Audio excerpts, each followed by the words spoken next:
Torino, vuol dir stasera ti aspetto al Valentino, ma se ad un tratto si cambia di programma, questo vuol dire attento c'è la mamma.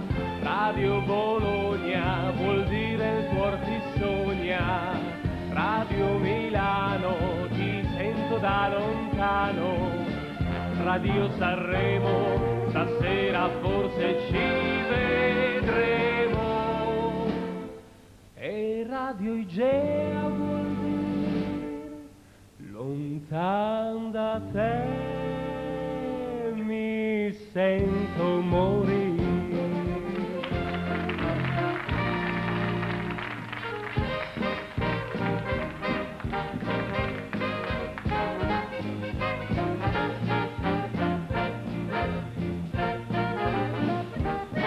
Ho sognato la mia radio che si apriva come un armadio ed ho visto venir fuori capi, orchestre, suonatori, Angelini in pompa magna, Don Armando Armando Fragna e Battista Filovia sotto braccio a Petralia, Maccari e Zeme che facevano un trio insieme con Segurini sul motivo dei salamini. Io saltavo a piedi pari con la musica di Paggiari e Gandino cantava a me, la gallina va coccodè.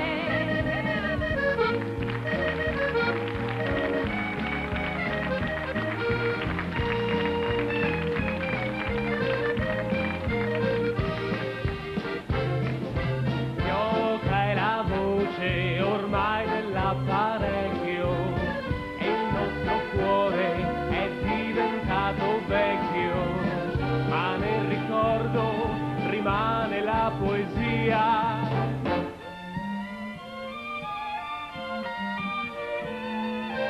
I suoi ricordi risvegliano i ricordi, frasi sommesse e tenere promesse, e adesso è rotta la vecchia radio Galeotta.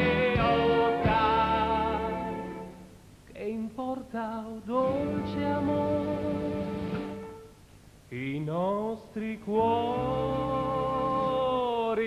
cantano ancora.